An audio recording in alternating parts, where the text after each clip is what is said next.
누가복음 18장 9절부터 14절까지 말씀입니다. 저 여러분이 한 절씩 교독하겠습니다. 자기가 의롭다고 생각하며 다른 사람들은 업신여기는 몇몇 사람들에게 예수께서 이런 비유를 들려주셨습니다.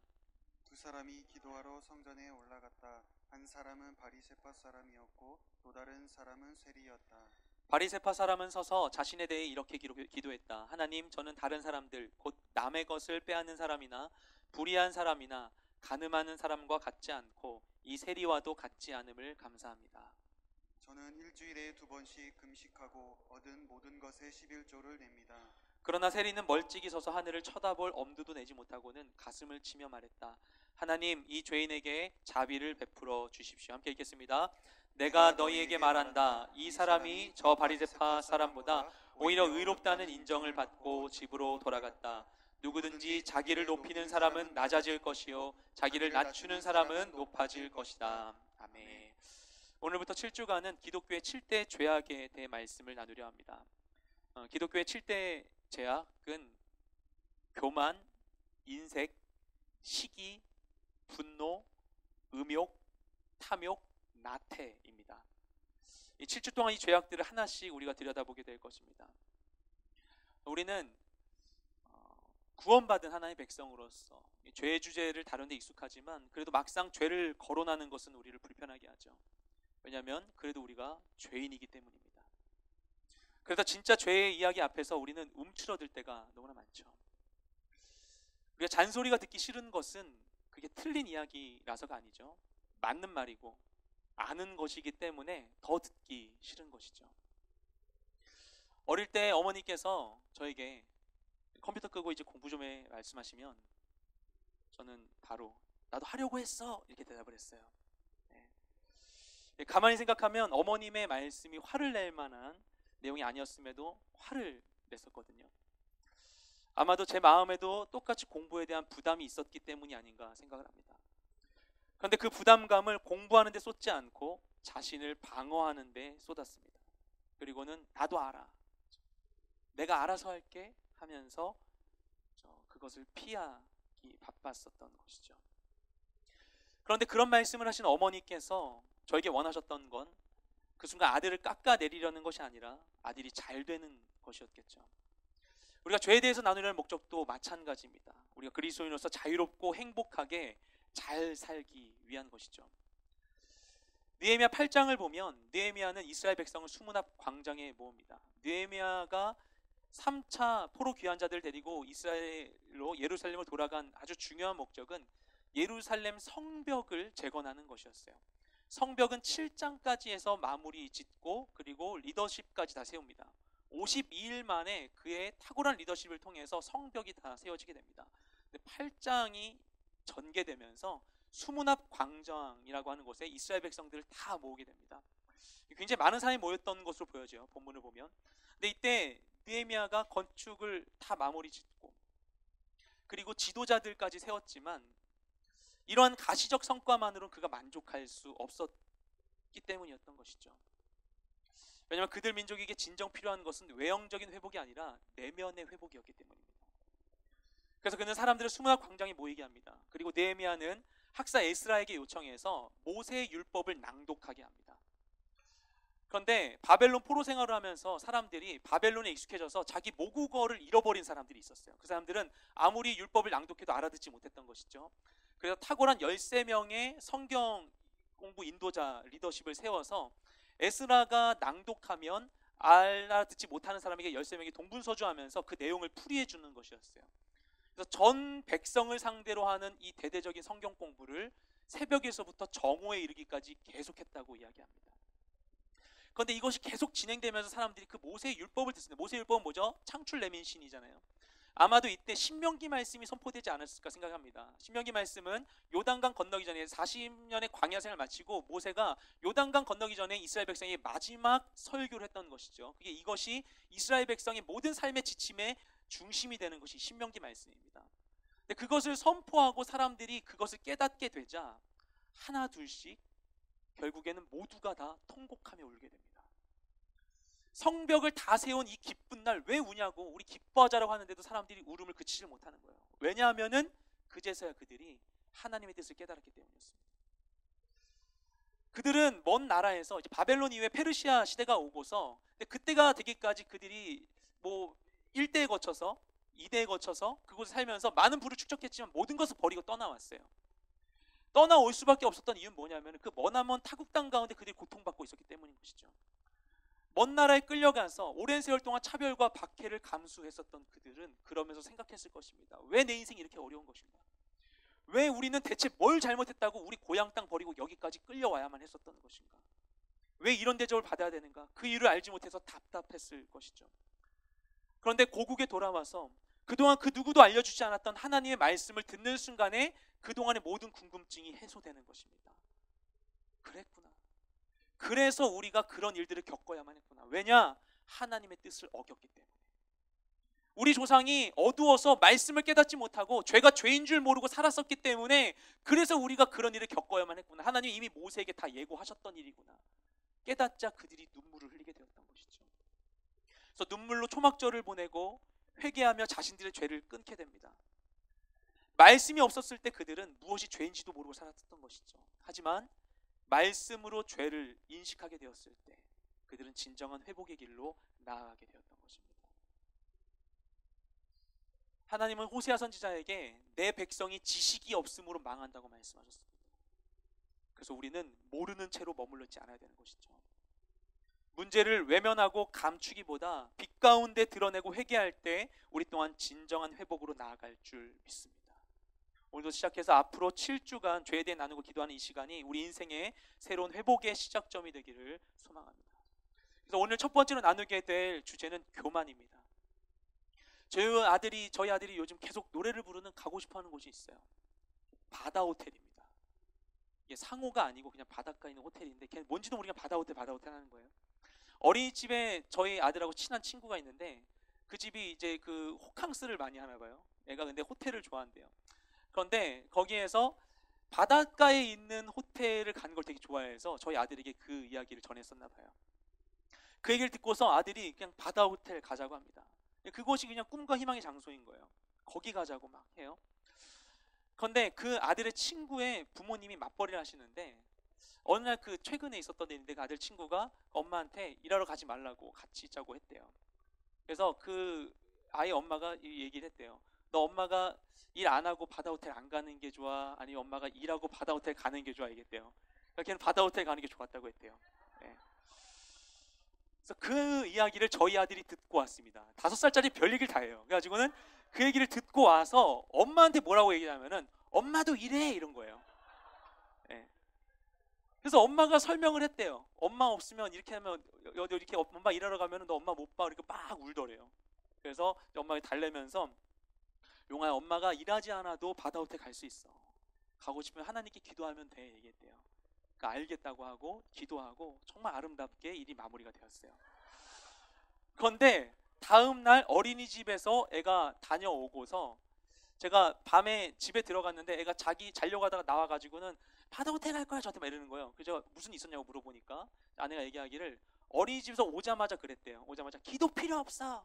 엄마가 이래야 바다 호텔 갈 수 있어 이렇게 얘기했대요. 그래서 아내가 깜짝 놀란 거예요. 왜냐면 어제만 해도 굉장히 순순하게 아이가 이렇게 잘 얘기했었는데 얘가 뭔 일이 있었길래 갑자기 더 어제보다 강경하게 얘기하는 거지 해가지고 깜짝 놀라가지고 누가 그랬어 물어보니까 그 친구가 그랬다는 거예요. 근데 아내가 알고 있었는데 그 친구가 그날 어린이집 안 갔거든요. 그래가지고 걔 오늘 어린이집 안 갔대는데 누가 그랬어 하니까 조용히 용아가 이렇게 한 거예요. 자기 생각인데 거짓말을 한 거죠 엄마한테. 네. 이게 그런 얘기인가요? 네, 감사합니다. 방청객분들 감사해요. 네. 네. 행복하네요. 네.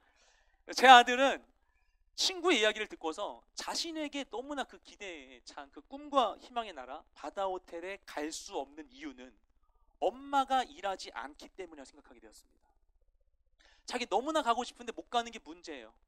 근데 그 아이가 분석한 문제의 원인은 무엇인가? 그 아이가 분석한 그 문제의 원인은 엄마의 실업이었습니다. 그렇죠? 그래서 엄마가 일만 하면 우리 바다 호텔 갈 수 있는데 왜 엄마는 일하지 않는 걸까? 애가 이렇게 생각하게 된 거죠.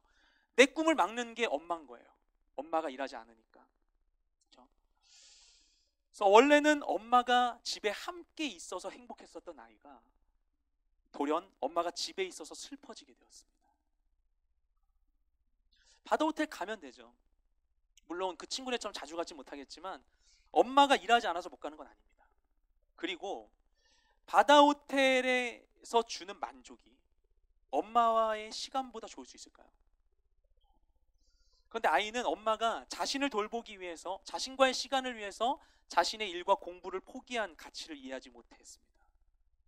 그리고 엄마가 아무리 설명을 해도 엄마는 틀렸고 자신만 맞다는 거예요. 계속 그것을 강조하는 거죠. 그래서 애가 너무 밉더래요. 밥을 주고 싶지 않을 정도로 미웠다고 얘기해요. 겨우 5살짜리와의 대화 속에서 우리는 교만을 발견하게 됩니다. 그렇죠? 누굴 닮아가지고. 네. 아신다는 표정은 아니겠죠? 네. 놀랍게도 그 아이가 가진 거라곤 장난감 몇 개와 옷가지 몇 개, 그것도 자기 소유인지도 몰라요, 걔는. 그리고 아는 거라고는 고작 4년 반의 인생이 전부인 아이도 교만할 수 있다는 것입니다. 그러니까 교만은 많이 가지고 많이 아는 사람들에게만 발생하는 문제가 아닌 것이죠. 나의 지위나 상황에 관계없이, 내 인격과 신앙의 성숙 여부와 관계없이 언제든지 교만은 우리 마음에 스며들 수 있는 것입니다. 이게 교만의 아주 무서운 특징입니다. 언제든지 내가 잘 되면 잘 되는 대로, 안 되면 안 되는 대로, 신앙의 상태가 좋으면 좋을 때, 안 좋으면 안 좋을 때 언제든지 우리는 교만에 노출되어 있습니다. 그래서 내가 생각한 어떤 방법이 교만에 대한 해결책이 될 수 없을 때가 너무나 많이 있는 것이죠. 그리고 우리 안에 그렇게 들어온 교만은 서서히 우리의 영적인 감각을 마비시킵니다. 이 교만이 굉장히 무서운 특징입니다. 스스로를 높이려는 생각에 취해서 제대로 보지 못하고, 정확하게 듣지 못하고, 바른 판단을 하지 못하고, 진리를 깨닫지 못하게 되는 것이죠. 그래서 교만은 더 큰 죄악의 길로 나아가도록 길을 열어주게 되는 것입니다. 아담과 하와는 하나님과 같이 될 수 있다는 교만한 생각 때문에 하나님과의 약속을 깨고 선악과를 먹었습니다. 인류 최초의 죄는 바로 교만에서 시작된 것이죠. 교만은 이처럼 우리를 죄와 멸망으로 이끄는 무서운 죄인 것입니다. 그래서 잠언 16장 18절 말씀 가운데 이렇게 이야기하죠. 교만은 패망의 선봉이요, 거만한 마음은 넘어짐의 앞잡이니라 이야기합니다. 그래서 교만이 선봉이고 앞잡이라고 하는데, 선봉은 전쟁 나갈 때 그 무리에서 제일 앞에서 깃발 들고 나가는 게 선봉입니다. 길을 인도하는 게 선봉인 것이죠. 앞잡이도 길을 인도하는 사람이죠. 교만이 우리의 발길을 인도한다는 거예요. 근데 인도하는 그 목적지가 어디인가 말씀 보면은 그렇게 선봉이 되어 인도하는 목적지가 곧 패망이라고 합니다. 그 넘어지는 것이라고 합니다. 우리가 멸망하도록, 우리가 넘어지도록 우리를 인도하는 게 바로 교만이라는 거예요. 그게 교만의 무서움인 것이죠. 그래서 교만한 마음을 품는 것은 마치 만취한 사람에게 운전대를 맡기는 것과 같이 위험한 일인 것이죠. 이처럼 교만은 우리가 눈치챌 새도 없이 우리 마음 깊숙이 들어와서 우리의 마음을 지배하고 멸망의 길로 나아가게 합니다. 그래서 우리는 부단히 우리 안에 있는 교만을 경계해야 하는 것이죠. 고린도후서 10장은 영적 전쟁에 대한 아주 중요한 말씀이 기록되어 있습니다. 거기서 이렇게 얘기합니다. 우리 믿는 자들의 싸움은 육적인 게 아니다. 우리 싸움은 육적으로 하지 않는다. 우리 영적인 존재이기 때문에.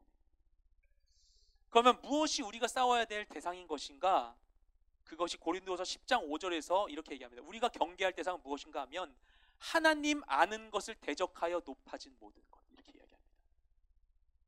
그래서 이것을 무너뜨리고 하나님을 아는 것을 대적하여, 하나님 그 진리를 대적하여 높아진 모든 것을 무너뜨리고 모든 생각을 사로잡아 그리스도에게 복종하게 하는 것, 그것이 바로 우리가 해야 될 영적 싸움이라는 것입니다.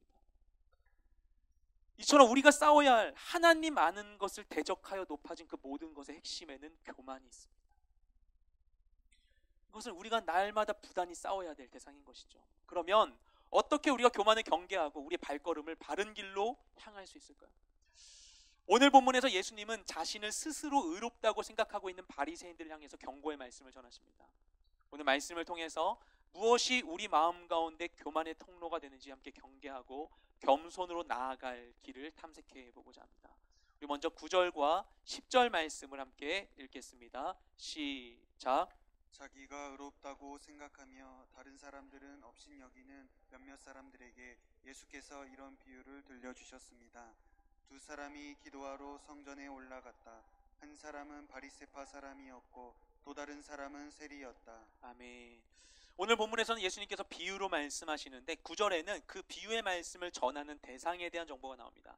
대상 한 사람이 아니었었고 이들은 자기가 의롭다고 생각해서 다른 사람을 업신여긴 사람이었어요. 그렇죠? 자기가 의롭다고 생각해서 다른 사람을 업신여기는 사람. 우리가 이거 자연스럽게 읽지만 사실 이것을 제대로 읽어보면 이 설명이 자연스럽지 않습니다. 왜냐하면 자기가 의롭다고 생각하잖아요. 의롭다는 것이 무엇입니까? 하나님의 뜻대로 옳게 행한다는 것이죠. 하나님의 뜻은 무엇인가 하면 예수님께서 이것을 짧게 요약해 주셨어요. 하나님을 사랑하는 것과 이웃을 자기 자신의 몸과 같이 사랑하는 것, 이게 하나님의 뜻대로 행하는 것입니다. 그렇다면 의로운 사람, 이웃을 자기 몸과 같이 사랑하는 의로운 사람이 다른 사람을 업신여길 수 있을까요? 그렇죠? 맞지 않는 말이죠. 근데 이들은 스스로를 의롭다고 여기면서 다른 사람 업신여기고 있었다고 합니다. 결국 우리가 얻을 수 있는 결론은 뭐냐면은 그들이 생각하는 의는 예수님께서 생각하신 의와 달랐다는 것이죠. 그래서 이 차이를 드러내기 위해서 예수님께서는 두 명의 가상의 인물을 제시하십니다. 이 두 사람은 똑같이 성전으로 기도하러 갔어요. 그 공통점이 있지만 하지만 이 두 사람 간에는 큰 차이가 있었습니다. 왜냐하면 한 사람은 바리새인이었고 다른 한 사람은 세리였던 것입니다. 잘 알고 계시지만 익숙한 명칭들이지만 바리새인은 구별된 자라는 의미를 갖고 있습니다. 예수님 당대의 그 시절에 있었던 유대교는 크게 4개의 분파로 나눠져 있었어요. 그 광야에 살던 에세네파와 그리고 성전 중심의 사두개파와 그리고 이 율법 중심의 바리새파와 그 다음에 행동주의의 그 열심당원의 4개 분파가 있었던 것이죠. 근데 이 바리새파는 그 가운데에서 유대인 사회에서 가장 영향력 있는 집단이었었습니다. 그리고 그 가운데 제일 역사가 길었어요. 그래서 그들이 그 포로에서 복귀한 다음에 그러니까 포로기에서부터 그들이 사실은 시작되고 왜냐하면 성전이 떠난 상태에서 율법 중심의 신앙이 시작됐었고 그 나중에 로마에서 폼페이우스 마그누스가 아니죠 티투스에 의하여서 그 성전이 파괴된 다음에도 결국 남게 된 게 바리새파 계열입니다. 근데 바리새파가 그들 중에 가장 영향력 있는 집단이었어요. 이들은 어떤 삶을 살았는가? 율법을 연구하고 그 율법을 지키는 삶을 중요시했습니다. 그게 그들의 삶의 최고의 목적이었어요. 그래서 365개의 하지 말라는 계명과 248개의 하라는 계명 합쳐서 613개의 계명을 어떻게 열심히 지킬 수 있을까? 그것을 늘 연구하고 그것을 실행에 옮기는 자들. 또한 그 율법을 떠나서 이 성문율법이라고 기록되어 있는 모세오경뿐만 아니라 구전으로 전해졌었던 장로들의 유전이라고 하는 그 전통의 그 율법까지도 지키는 일에 열심을 내고 있었던 것이 바로 바리새인들이었었던 것이죠. 그래서 그들은 그렇게 거룩하고 구별된 삶을 지향하고 있었습니다. 한편 세리는 어떤 사람들인가? 이들은 로마 치하에서 세금을 징수하는 관리였습니다. 국가에서 지정한 관리는 아니었어요. 그 당시 로마 정부는 식민지에서 세금을 거둘 때 이것을 경매로 그 세금 징수권을 팔았었다고 합니다. 그래서 시장세나 국경관세를 경매를 붙여서 가장 높은 금액을 제시한 사람이 세금 징수권에 낙찰받게 되는 거예요. 그럼 그 사람 어떻게 하는가? 내가 제시했었던 금액이 가장 큰 사람이 낙찰됐는데 그 사람 어떻게 모으든 간에 사람들에게 얼마를 뜯든지 간에 제시한 금액만큼만 로마 황제에게 제출하면 되는 거예요. 나머지 모두는 다 착복할 수 있었던 것이죠. 그래서 마음대로 사람들에게 뜯어내고서 자기가 필요한 만큼 가져가는 게 그들이 하는 많은 일이었었기 때문에 그들은 사람들에게 늘 미움받는 대상이었어요. 그리고 그 유대인으로서 이방인들과 그 로마 그 관리들과 계속 이제 접촉해야만 했기 때문에 율법상 부정한 자로 낙인 찍혔고 민족의 변절자로 여겨진 사람들. 그래서 부유했을지라도 사람들에게 늘 손가락질 당한 사람들이 세리였습니다. 그래서 어떻게 취급받았냐면 당시 유대 사회에서 죄인이나 창기나 이교도인들과 같은 부류로 여겨지는 게 세리들이었습니다. 그래서 한마디로 말하면 바리새인은 당시에 거룩한 사람의 전형이었고 세리는 부정한 사람의 대명사였던 것이죠. 그런데 예수님께서는 당대 사람들이 가지고 있던 생각과 다른 평가를 내리십니다. 우리 함께 14절 말씀 읽도록 하겠습니다. 시작. 내가 너희에게 말한다. 이 사람이 저 바리새파 사람보다 오히려 의롭다는 인정을 받고 집으로 돌아갔다. 누구든지 자기를 높이는 사람은 낮아질 것이요 자기를 낮추는 사람은 높아질 것이다. 아멘. 예수님께서는 이 두 사람의 기도로 인해 세리가 오히려 바리새인보다 의롭다는 인정을 받았다고 말씀하십니다. 그 당시 사람들이 생각했던 의와 하나님께서 생각하시는 의 사이에는 차이가 있었던 것이죠. 그리고 그 차이를 발생시킨 것이 바로 교만이었습니다. 두 사람의 기도에는 교만에 대한 상반된 태도가 묻어나는데요. 우리가 두 사람의 기도를 통해서 각각 교만을 가중시키는 원인 세 가지와 교만을 이겨내는 방법 세 가지를 살펴보기 원합니다. 먼저 교만을 가중시키는 원인 세 가지 중에 첫 번째는 열등감입니다. 우리 11절 말씀 함께 읽도록 하겠습니다. 시작. 바리새파 사람은 서서 자신에 대해 이렇게 기도했다. 하나님, 저는 다른 사람들 곧 남의 것을 빼앗는 사람이나 불의한 사람이나 간음하는 사람과 같지 않고 이 세리와도 같지 않음을 감사합니다. 아멘. 바리새파 사람의 기도에 대해서 이야기할 때 그 사람이 서서 자신에 대해 기도했다고 묘사하고 있습니다. 서서 기도하는 것은 그들의 일반적인 기도 자세 가운데 하나였습니다. 13절 보면 세리도 서서 기도했다고 나와요.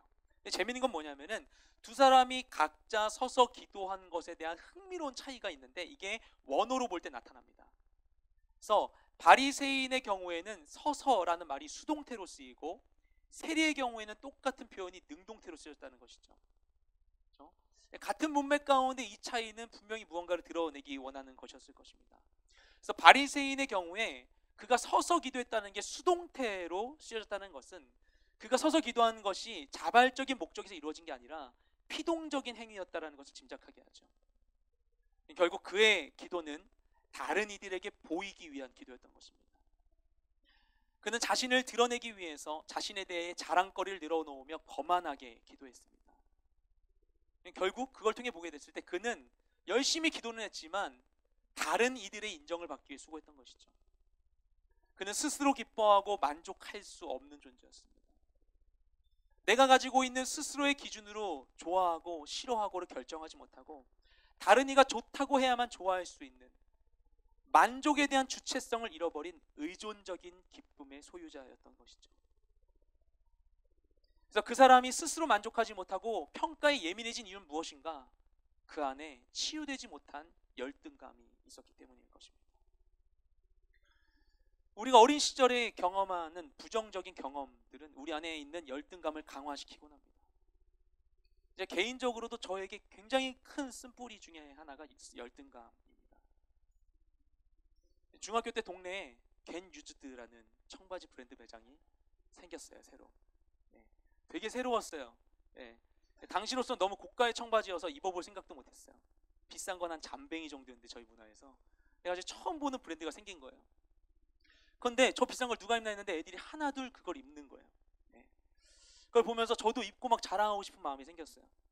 그래서 용기를 내서 겨우 어머니께 이야기했습니다. 그거 입고 싶다고. 그래서 어머니께서 어느 날 청바지를 사오셨어요. 겐 유즈드는 아니었는데 근데 어머니 더 좋은 거라고 말씀하셨어요. 닉스라는 청바지 브랜드였는데 잘 몰랐어요.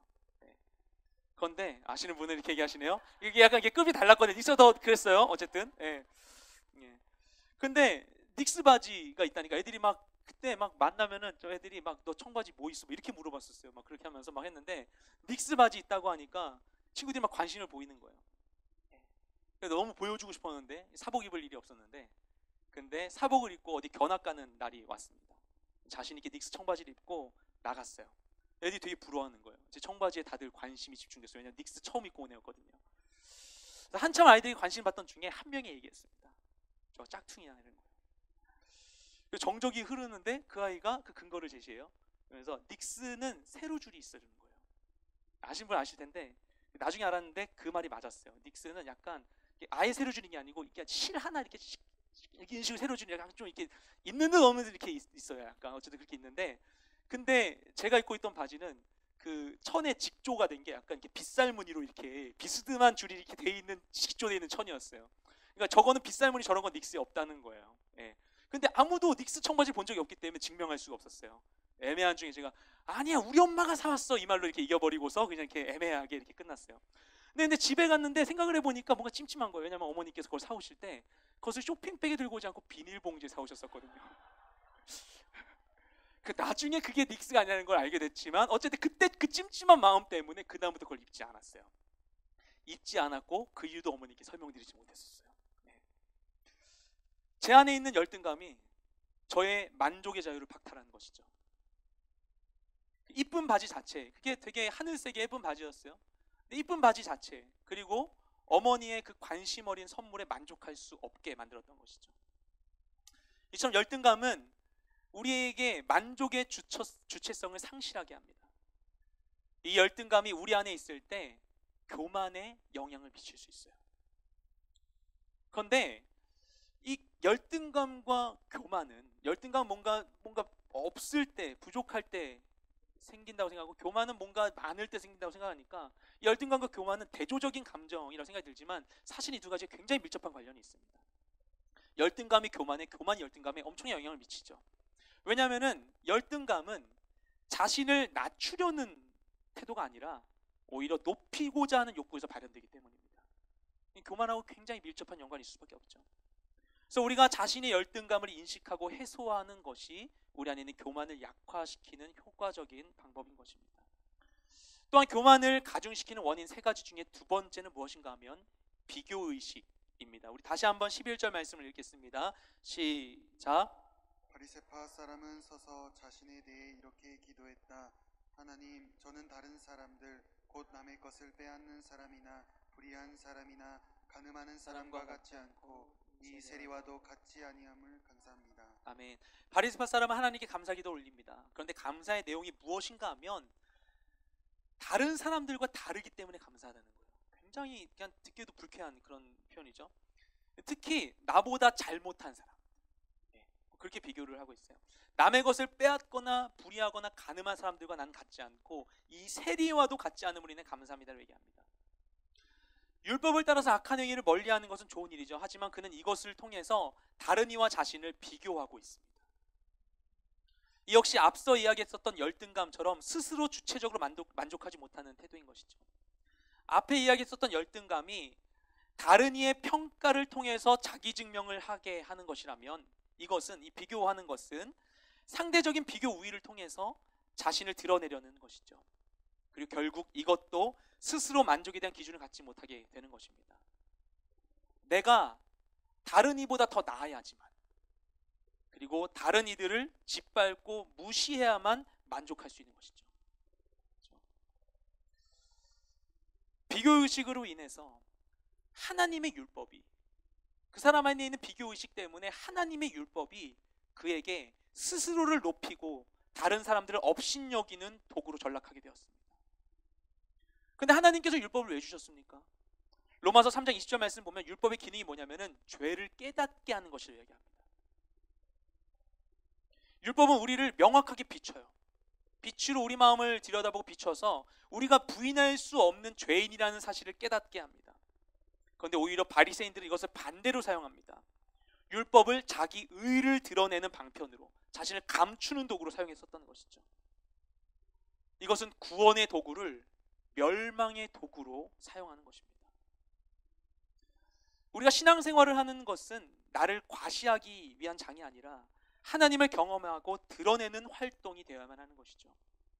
그런데 우리는 교회 안에서나 밖에서나 심지어는 사이버 공간에서도 너무 많은 비교의식에 시달리게 됩니다.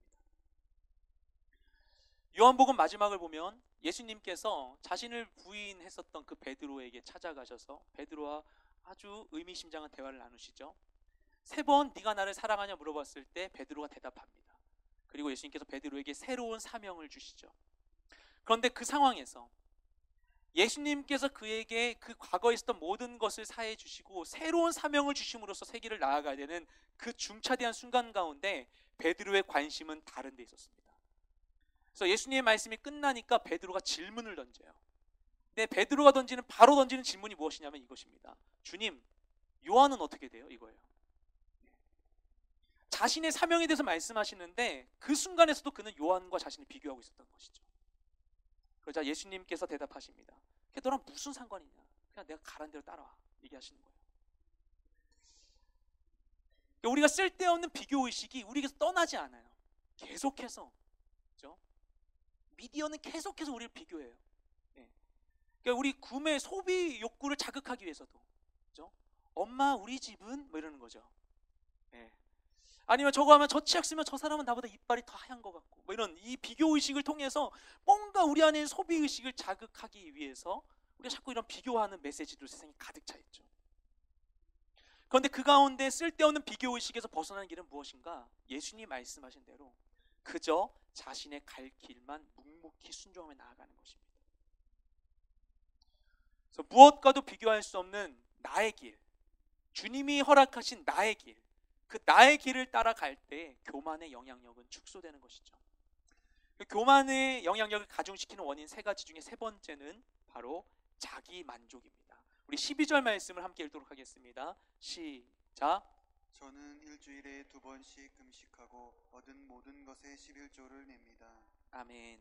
그는 이어서 자신의 행위를 자랑합니다. 그는 높은 수준으로 율법의 요구를 준행하는 사람이었어요.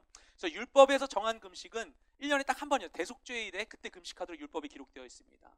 그런데 바리새인들은 율법 밖에 있는 장로들의 유전을 따라서 일주일에 2번씩 금식하는 전통이 있었는데 이 사람은 그것을 준수하는 사람이었어요. 그래서 그는 율법보다 높은 수준의 금식 생활을 했었던 것이죠. 그리고 그 사람은 11조의 기준도 높았습니다. 그래서 얻은 모든 것이라고 번역된 표현을 이게 원문으로 직역하면 어떤 의미냐면은 소유한 모든 것이에요. 소득의 모든 것, 소득이 아니라 소유한 모든 것. 그러니까 단순한 수입의 11조가 아니라 모든 재산의 11조를 드린 것이죠. 어마어마한 것이죠. 그러니까 우리 11조 할 때 고민하는 건 우리는 세전이냐 새우냐 이런 고민하는데, 예, 그 수준이 아니라 전체 재산에서 11조를 드렸다라는 거예요. 예, 대단한 헌신이면 틀림없습니다. 그렇죠? 그런데 이러한 그의 헌신은 결국 자기 만족을 위한 것이죠. 그러니까 열심히 드렸지만 하나님께 드려진 것은 하나도 없었던 것입니다. 하나님은 없고 껍데기뿐인, 나만 가득한 껍데기뿐인 신앙이었던 것이죠.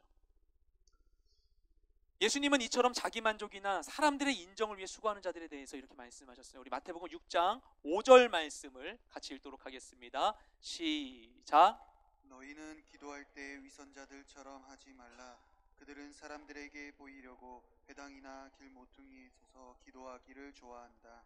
내가 진실로 너희에게 말한다. 그들은 이미 자기 상을 다 받았다. 아멘.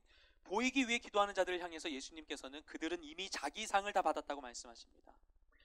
자기 만족을 위해 수고하고 그것을 누렸으니 하나님께는 더 이상 받을 것이 없다는 것입니다. 그래서 우리는 우리의 목표를 정확하게 설정해야 됩니다. 그러니까 내가 바라는 것이 그냥 자기 만족일 뿐이라면, 그 수준이라면 우리는 그 자리에서 더 이상 앞으로 나아갈 수 없는 것이죠. 그러니까 교만은 우리가 자기 만족이라는 최면에 빠져서 자기 한계에 갇히게 만듭니다. 그거를 기뻐하면서 그냥 여기서 더 이상 나아가지 못하게 만드는 거예요. 그래서 우리는 날마다 빠르고 쉬운 만족을 경계해야 되는 것입니다.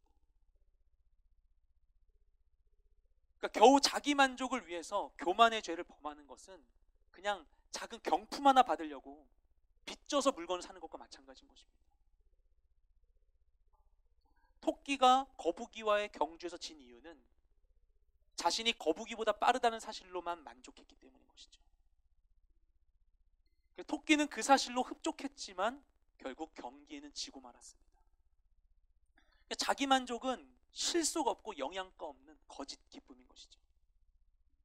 우리가 자기 만족을 경계할 때 교만은 점차 우리에게서 멀어지게 되는 것입니다.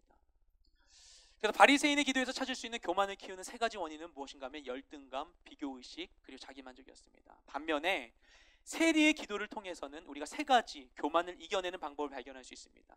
교만을 이겨내는 방법 세 가지, 그중에 첫 번째는 하나님을 인식하는 것입니다. 우리 함께 13절 말씀 읽도록 하겠습니다. 시작. 그러나 세리는 멀찍이 서서 하늘을 쳐다볼 엄두도 내지 못하고는 가슴을 치며 말했다. 하나님, 이 죄인에게 자비를 베풀어 주십시오. 아멘. 앞서 바리새파 사람들은 하나님 앞에 당당하고 자신 있게 서서 자랑스럽게 기도했습니다. 그런데 세리는 말씀을 보면 하늘을 쳐다볼 엄두도 내지 못했다고 이야기합니다. 우리가 정말 하나님의 임재를 경험하면 하나님 임재 앞에서 우리는 편안할 수 없습니다. 내 모든 것을 꿰뚫어 보시고 모든 것을 다 아실 뿐만 아니라 온 우주의 심판자이신 그분 앞에 우리는 한낱 먼지와 같은 존재일 뿐인 것이죠. 예전에 막 그 예언 기도해 주신다는 분이 있어가지고 막 기도를 받으려고 하는데 그 앞에서 계속 막 무서운 거예요. 이분이 다 알면 어떡하지? 얘기하면 어떡하지? 뭐 이런 두려운 마음이었어요. 예. 물론 하나님 인격적이신 분이시기 때문에 우리에게 그렇게 두렵게 하는 일로 우리에게 그렇게 역사하지 않으십니다. 예. 그런데 그게 다름 아닌 하나님이라면, 진짜 모든 것을 아시는 하나님이라면 어떻게 될 것인가?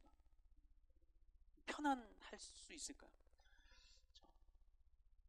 그래서 성경에서 하나님을 실제적으로 마주한 일의 반응은 경외함과 두려움으로 가득 차 있습니다. 모세에게 십계명을 주실 땐 하나님의 영광이 시내산 위에 임했다고 하죠. 그러자 그것을 바라본 산 밑에 있는 이스라엘 백성들이 두려워했습니다.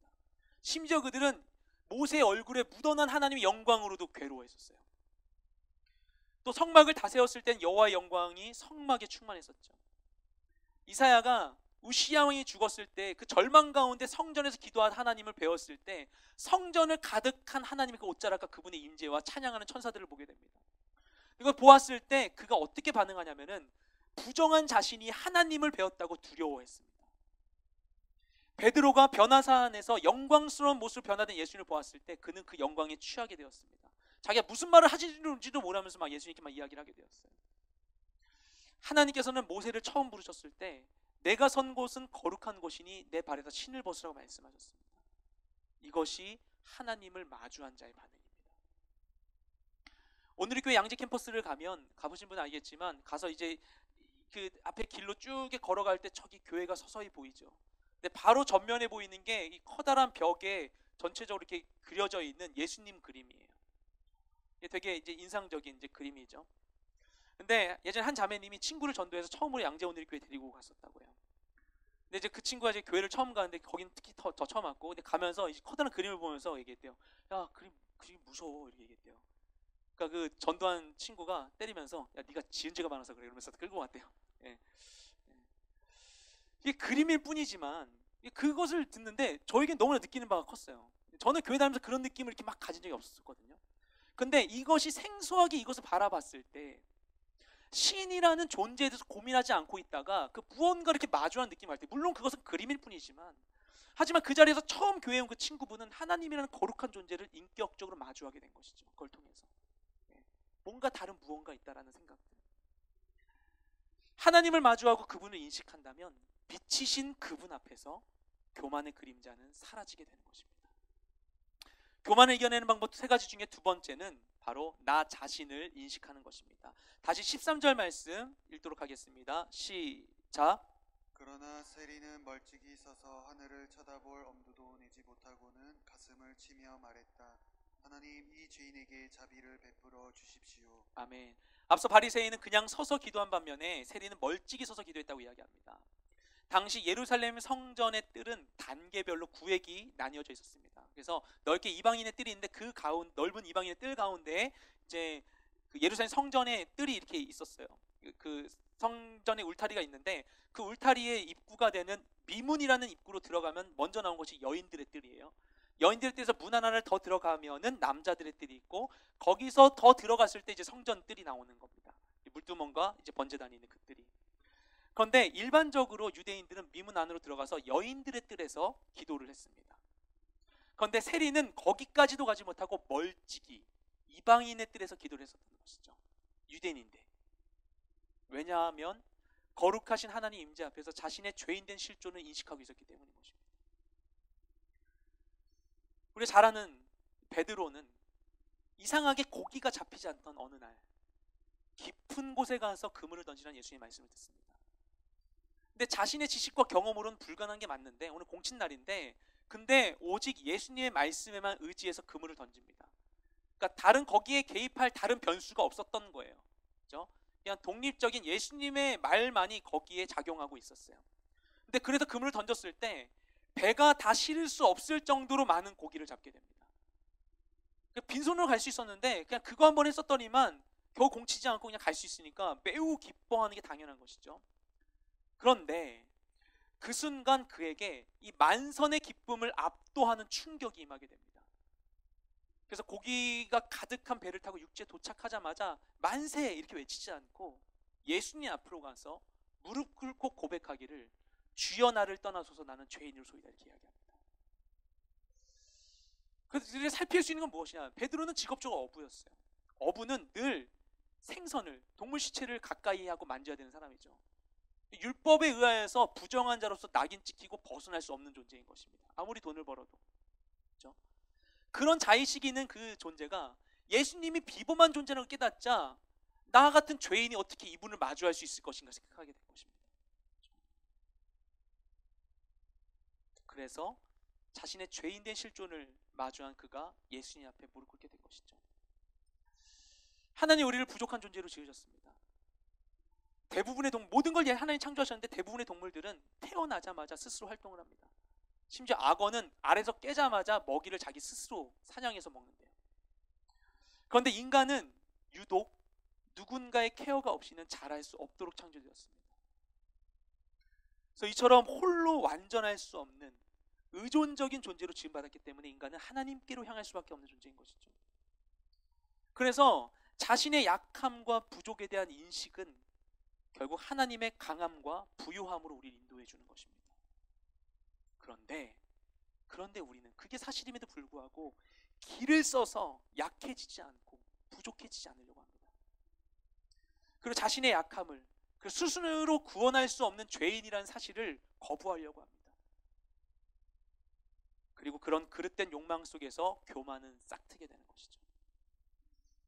우리가 자신의 연약한 실존에 대해서 바르게 인식할 때 이것은 자신을 빛 가운데로 드러내게 됩니다. 그때 진리의 빛 앞에서 우리에게 붙어있는 모든 교만의 균들은 사라질 것입니다. 교만을 이겨내는 방법 세 가지 중에 마지막 세 번째는 회개입니다. 우리 13절 말씀 한 번 더 읽도록 하겠습니다. 시작.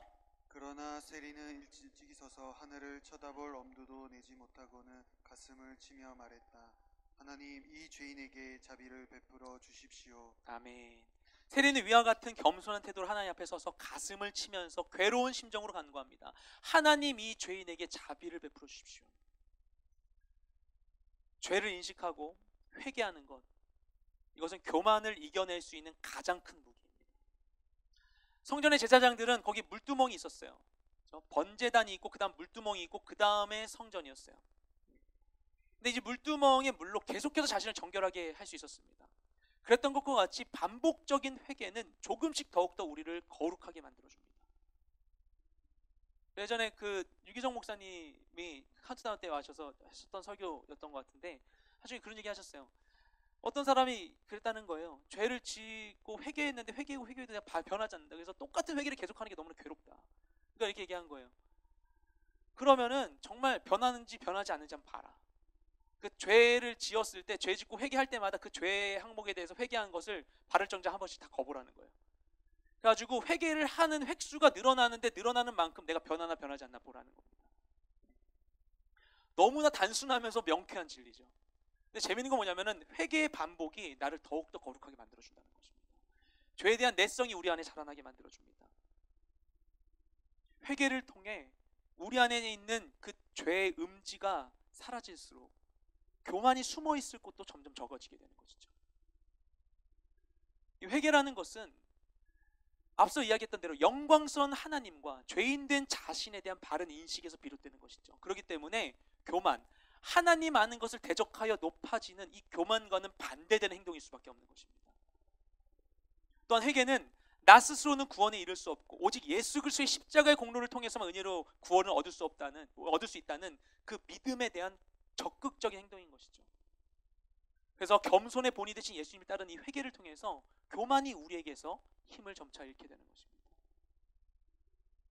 그리고 교만의 영향이 작아질수록, 이 회개를 통해 우리 안에 있는 교만의 영향력이 작아질수록 우리는 더욱더 선명하게 보고 분명하게 듣고 명쾌하게 생각하고 진리를 바르게 마주할 수 있게 되는 것입니다. 우리가 마주하고 있는, 우리가 살고 있는 이 시대는 점차 하나님을 대적하여 높아지고 있습니다. 인간이 세운 기준들, 정치적 올바름, 아니면 인권이라는 기준으로 하나님의 진리를 훼손하고 과학의 발전에 대한 기대는 인류가 스스로 발전시킬 수 있다는 기술 결정론적인 환상을 키우고 있습니다. 그리고 우리는 이 땅에 살았었던 그 어떤 세대들보다도, 이 역사적으로 우리 앞서 있었던 어떤 세대들보다도 더욱더 자기를 사랑하고 불편을 멀리하는 데 익숙해져 있는 세대입니다. 이 시대는 누가 보아도 총체적인 교만의 늪에 빠지고 있습니다. 그래서 겉으로 보기에는 회칠한 무덤과 같이 평안하다고 이야기하지만, 하지만 진리는 이것입니다. 교만은 패망의 선봉이요, 거만한 마음은 넘어짐의 앞잡이니라. 교만이 인도하는 길에는 그 끝에는 패망이 있을 수밖에 없다는 거예요. 하나님의 명백한 진리로 우리에게 말씀하십니다. 그래서 모든 이론을 무너뜨리며 하나님 아는 것을 대적하여 높아진 모든 것을 다 무너뜨리고 모든 생각을 사로잡아 그리스도에게 복종하게 하는 이 겸손한 싸움의 몸부림이 너무나 절실한 때인 것이죠. 그리고 바로 우리 자신에게서부터 이것이 시작돼야 되는 것입니다. 하나님과 자신을 알고 회개하며 내 삶을 향한 교만의 영향력을 차단하고 겸손의 빛으로 담대히 나아가는 우리 모두가 되시기를 주님의 이름으로 축복드립니다. 시작에 기도하며 나아가겠습니다.